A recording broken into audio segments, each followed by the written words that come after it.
Hi guys, welcome to episode 2 of We Built a Gym.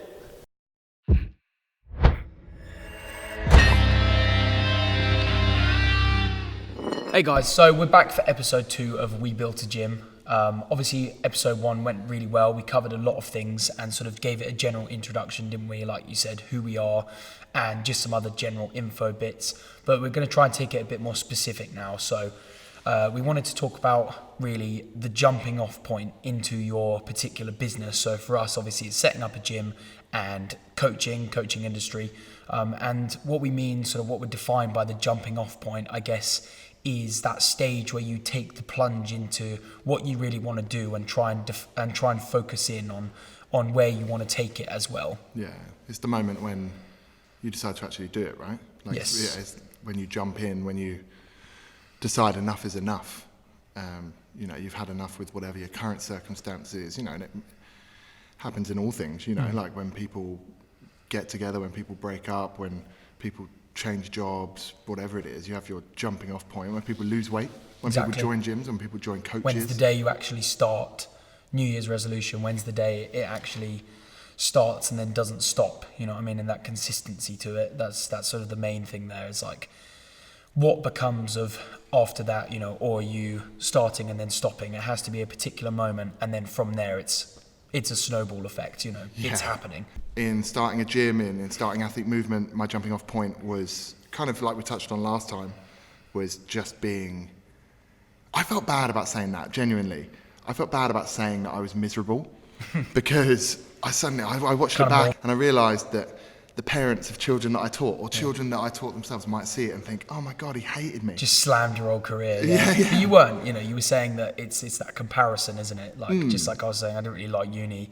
It's the comparison of where you wanted to take things. I think that's fair enough. Yeah, and I definitely would never want the children or the parents to think that I hated the day that I spent either with them or with their child. You wouldn't have done it for years if you didn't like it. Yeah, for sure. It was, for me, the jumping off point was that I just couldn't take everything else around it any longer. Yeah. I couldn't take the politics of teaching.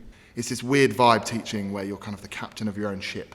You decide what you do every day, but then you're surrounded by captains of their own ships.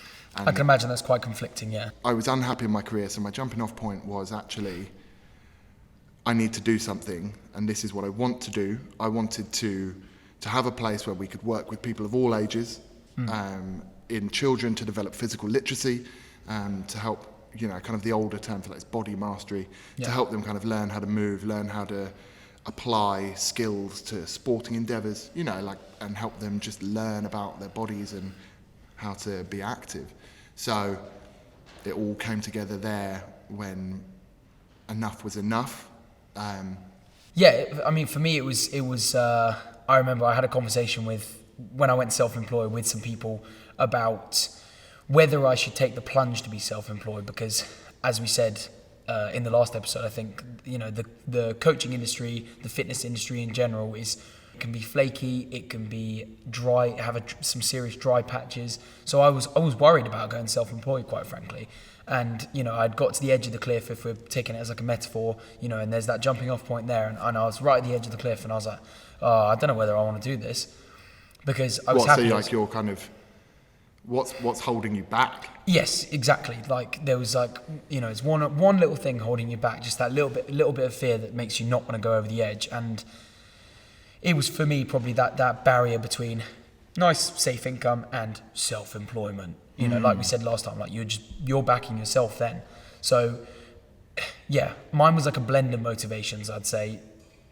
I don't know if it was for myself or if I wanted to take that lead to go self-employed to then be able to benefit more people. Do you see what I mean? Like, I know what you mean. I think a lot of people would kind of spin it that the reason they did what they did was entirely for the good of other people. The reason I opened a gym, the reason you started coaching was entirely to help other people. And I think that's disingenuous. I think you've got to put food on the table. Yeah. You want to be able to go on a holiday every now and then. And that requires money, that requires an income. But that's what I mean. I was honest. I was on a perfectly fine, stable income, but similar to you, and I'm sure you weren't teaching, just the same thing. But it was a bit of a difficult one and a bit of a hard question I had to ask myself, was like, do you really want to do this? But then I think the jumping off point was how much I'd be able to expand. You know, I'm no longer, you know, I was employed working under someone's brand. I was like, oh, I could create my own brand. Like, you can literally go anywhere with that.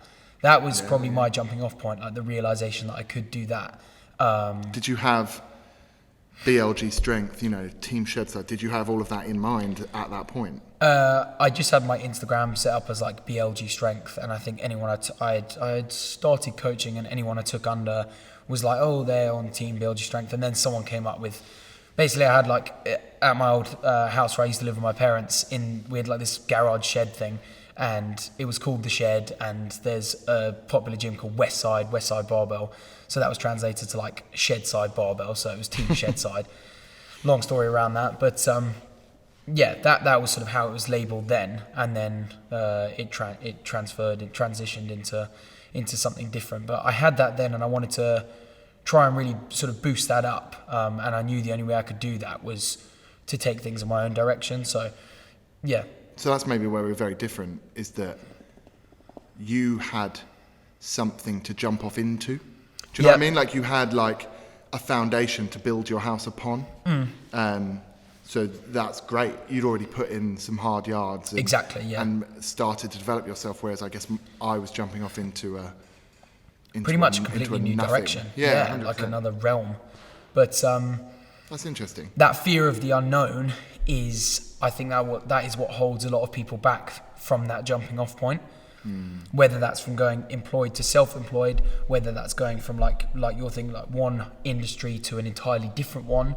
You know, that fear of the unknown is going to prevent you from taking the step you want to take. But there's got to be a point where you take the plunge, where the jumping off point, and you go for it. And whether that comes from some sort of extrinsic or intrinsic motivation, then that's fine. Or if it comes from another reason, or you think you've got something you can really run with, then go for it. But everyone's going to have that initial fear. But then after the fear actually comes a path that you need to tread, right? And you need to... I was the kind of person, I was very well planned out. You know, I like to be very planned out in how I do everything, but I had a plan in mind, and I knew that, for instance, I didn't resign from my job until we were already going. Do you know what I mean? Like, so when starting a gym, obviously you've got to find a building, you've got to find financial backing, or find that money yourself. You've got to speak to equipment people. You've got to plan the layout, all the things. You know, like the behind the scenes. All of that happened before I jumped off. That's interesting you say that, because I have seen people talk about that as their jumping off point. You know, they're currently employed somewhere, or they're doing something completely different, and you sort of balance the incomes. You know, once the income or popularity or attention that your hobby, new venture, new business is getting reaches the level of your current one, then once it surpasses that's when you jump off into that venture, and you can get rid of that one, you can sack it off. Because this one's going above, and the levels are met, rather than, you know, your safe zone is up here, new ventures here, you're really passionate about it, but it's still down here. That's not a safe zone to be in. It's like an unrealistic and it's all well and move. good being like, well, I'm going to take the plunge, but if you're bankrupt, then you're not going to be able to do much, are you? So that's probably quite a good piece of advice for like a coach, for instance, is don't quit the day job when you've only got one client. Exactly. Like, actually have some sustainable growth to be behind. Or for you, like, you know, I'm a teacher, well, I wouldn't mind setting up my own gym. I'm resigning today. Hand in the notice. Yeah, the only thing that's probably different there is that I couldn't teach and run the gym at the same time. So we got planning permission on the building that we wanted to use to change it from industrial to gym use, D2. We got the planning permission on a day in, I think it was like mid-March of 2018. Bear in mind, we opened early June. So, and we had put in for planning permission in December of 2017. We had found funding and all of that September of 2017. So from going from like, let's do this, and starting to put things in place, took well, kind of 6, 7 months, 8 months. That's what I mean. That's relatively long term. That's not impulsive. I think a lot of people, they say like a lot of self-employed businesses or like new businesses fail within the first 6 months because you still need to be quite thought out plan. Like you said, you can't have an impulsive jumping off point. Well, yeah, and you've got to be sensible with it. You built up some clients. Yeah, I had clients. You'd essentially done the same as us. Yeah. You'd planned before and you experience jumped. as well. I wanted experience, and I knew that the place I was a safe place to do it. Get an income, go in, work with a variety of people, get lots of experience. Then the jumping off point can come. So it's a bit like I was saying, those levels starting to meet. And then you can go for it. That's interesting because then I guess when you think of jumping off, and you talked about a cliff. Yeah, that sounds jumping super off, but then actually the way you describe it is actually it's there's no jump. It's a step. It's like got to be a sensible jumping off point, hasn't it? Like simple as that. You can't just be like, oh, this is a crazy business idea. I'm just going to go for it. Time to find a whatever, and you're unemployed for like weeks, and then you're digging yourself a hole big time. But that's cool. Yeah, because it's very different to what people think, right? Because people think what you said. I believe that it's this huge moment of peril where you're jumping off because that's what you fear it to be. Yeah. And like, oh my God, I've got no money coming through. And actually, be smart.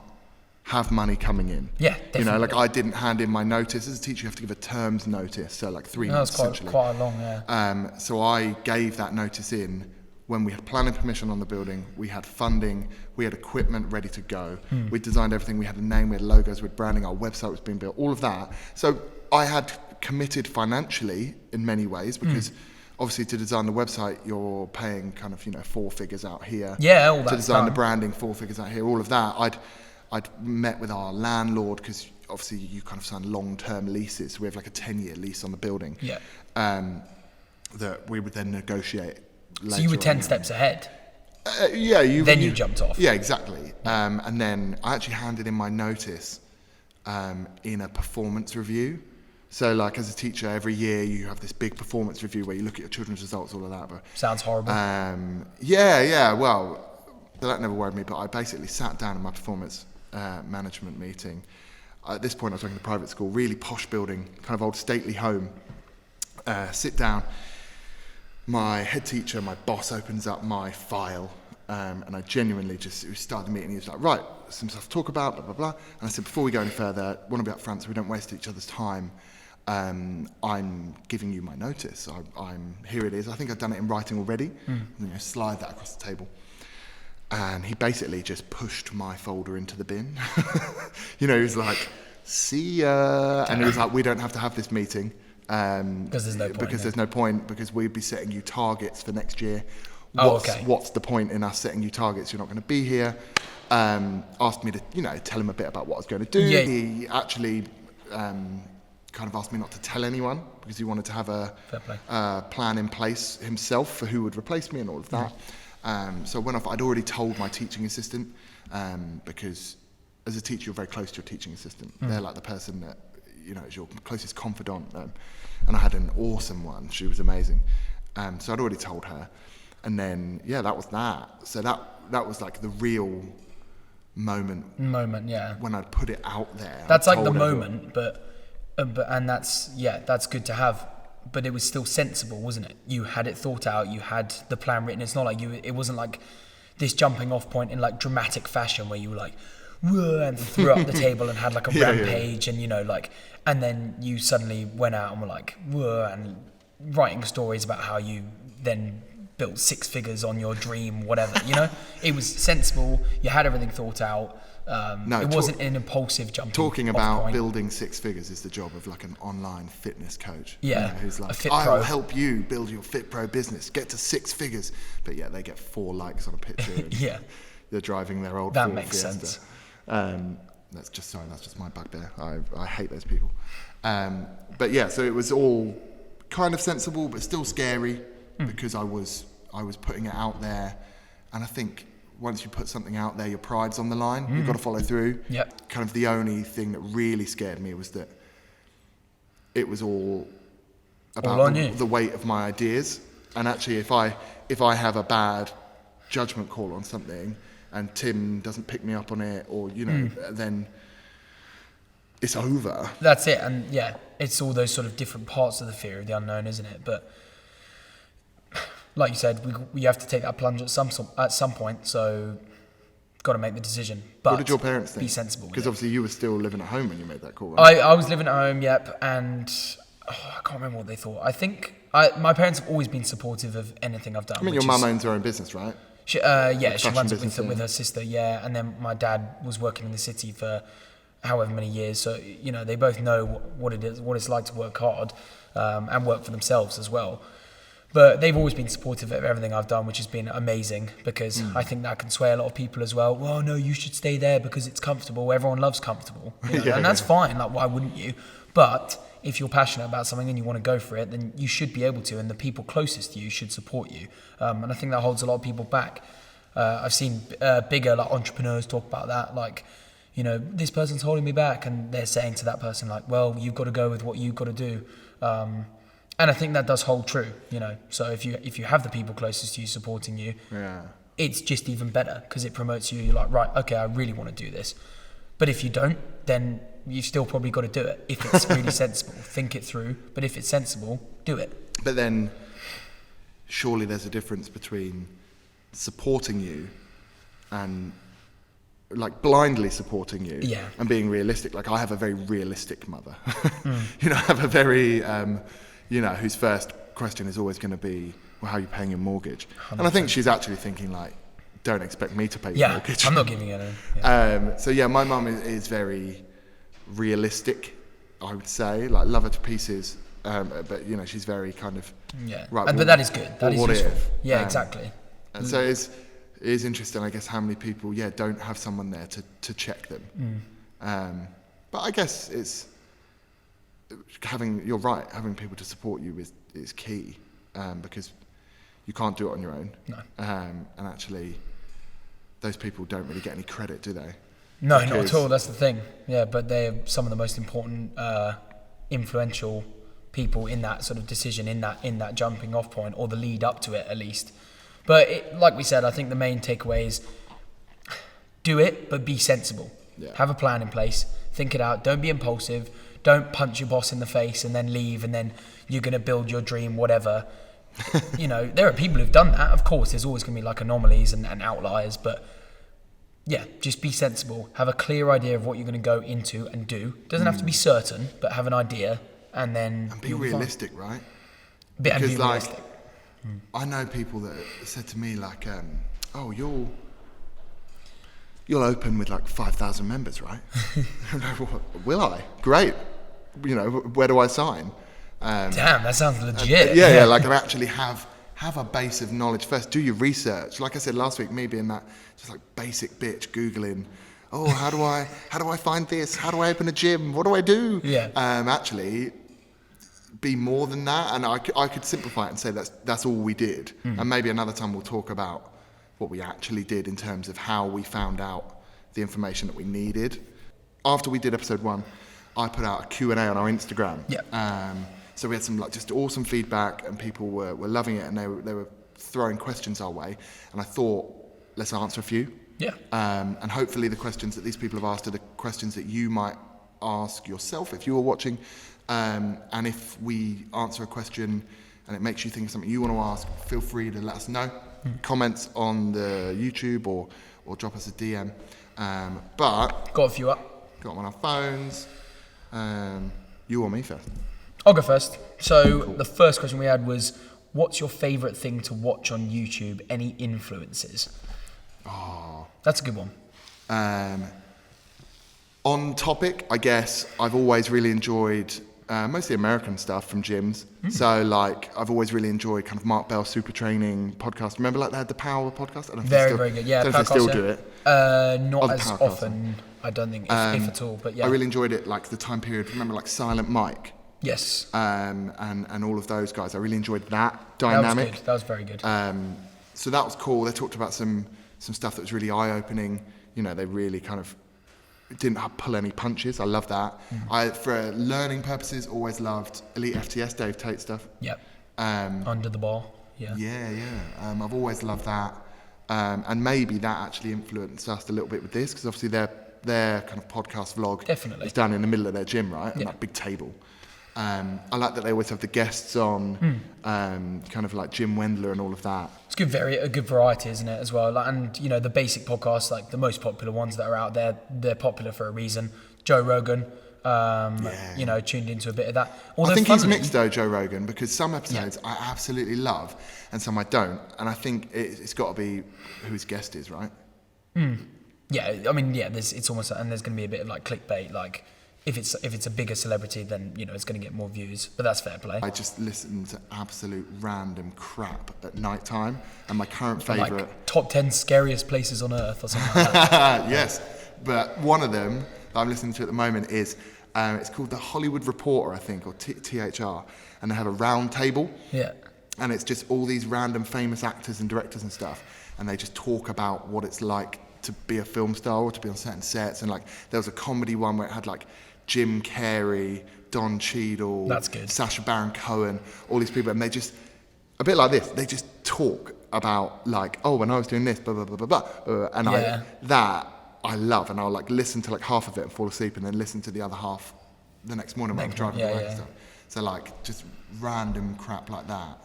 That kind of stuff is good. I'm pretty basic on YouTube. Like I really like following a lot of the stuff that I do. So stuff like training. You know, I follow quite a lot of strongmen. Thor Bjornsson, Martins Lisis, Adam Bishop. You know, and then I'll follow some other big ones that I sort of used to watch a lot more and be into a lot more. Like I don't know if you might not have heard of them, like Christian Guzman, who owns Alpha Elite and the 3D energy drinks, and like Max Tuning, who owns the Ever Forward and like Sour Strips. Is that the guy that did a ghost flavour? Yes, yeah, exactly, yeah. Done the ghost flavours, which we have here, and that those guys are like sponsored by Ghost, but they're just really good to watch, like, and seeing their growth, like when you follow someone from like 1,000 followers or whatever, or 1,000 subscribers, and then you see their growth, it's pretty crazy, because you're no doubt going to learn something from that. If they've grown that much, they're opening their own businesses, expanding their own businesses. Plus, like, their stuff is good to watch. They film high quality, they do cool edits. I just think you can learn a few bits. So next question was, would you have done anything different when planning or during the plan? Yeah, tons. Definitely. No one's going to say no. I mean, it's hard because obviously that's the basis of this, right? Like every episode, like this is what I would have done, this is what I did do, this is, you know, what maybe next time we would do differently. Main thing, do you know what? Drastically underestimated the cost of refurbishing the building. I've got a feeling we planned it in at like $7,000, like to do the whole building, top to tail, like install bathrooms, rip things out. Blah. Easy. 100%. Like just, you know, oh yeah, we can do that. And we were shy by like $10,000. Let's not go into it. It went from 4 figures to 5 very quickly. That was my main. So don't underestimate, basically, like. You know. Well, yeah, that's pretty bloody hard though, right? Oh yeah, just don't. Yeah.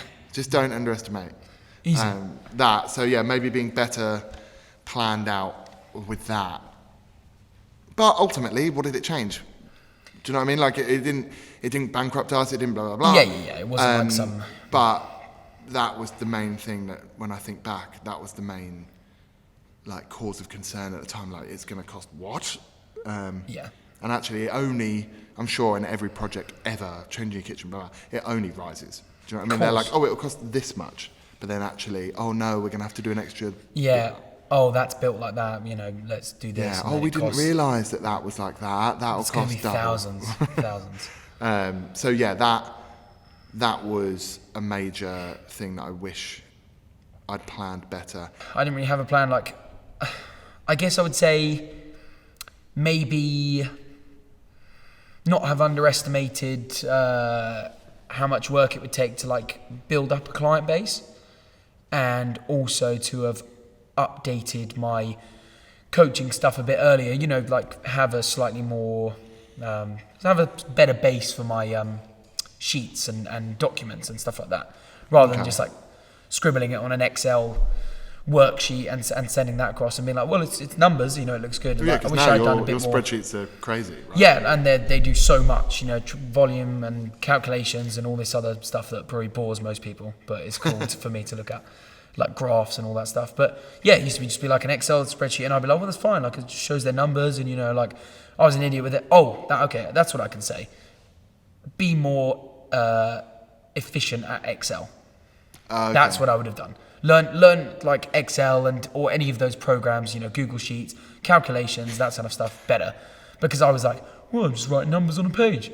No, that's Excel's hideous. Yeah, that's. I can't. Don't even touch it. Don't even touch it. It's just horrible. Don't touch it with a barge pole. Yeah, I'd say I should have developed my skills there a bit more. Like, well, coaching is just telling people to keep their back straight. No, it's not. It's a lot more. You're playing with a lot of numbers, playing with a lot of data, and the rest. That's my answer to that. Cool. My question. Yes. Finally. Last one for today then. This one is a little bit deep. That is deep. Did you have to sacrifice anything major to start up the businesses? Sacrifice to win. You or me first? I mean, I put my body on the line. No, I'm joking. That is deep, isn't it? That is like, you could be really cringy with that if you wanted to. Did I sacrifice anything major to start the businesses? Spare time.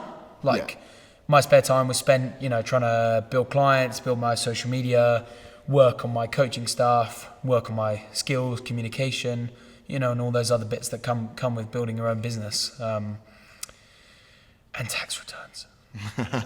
I think it's hard to answer this question because there's layers to it. There is. So many of the layers are actually incredibly cringe to say out loud. You don't want to be that guy. I think 100% what you say about sacrificing your free time.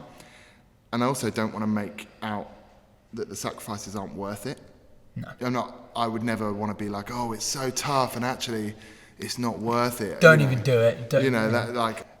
There's levels to it. I think you don't do anything as big as this in terms of like changing your life completely, blah, blah, without changing and being different yourself. So I definitely did sacrifice some relationships and some friendships, and I took myself in a different direction.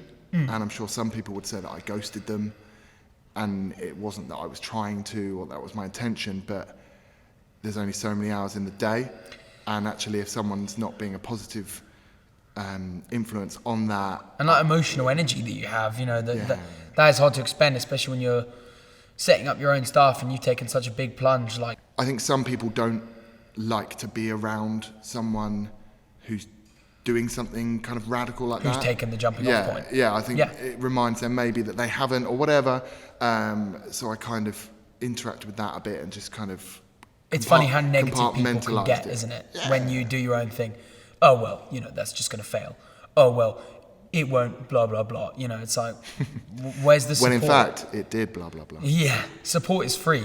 As we said, the closest people to you should generally support you. Like, fair enough if they're being realistic, but support, positive energy is free. So yeah, my main, I guess, answer to that without being too gushy and stuff, having a small child, who's almost one. Obviously, the battle, the mental turmoil is actually, am I sacrificing for the right reasons? When I could be spending time with him, but I'm doing work. Yeah. Is the payoff going to be in a few years' time that I have loads of time to spend with him and I've provided an amazing life for him? And do you know who Eddie Hearn is? Yeah. He's a boxing promoter, right? AJ's promoter. Eddie Hearn memes, everyone's favourite. Yeah. Oh, go on then. He talks about it because he basically says that he just flies from country to country, and when he's in England, he's at press conferences or in meetings, and he's got 2 young children, like 8 and 10 or something, 2 daughters, and he basically says he just doesn't see them.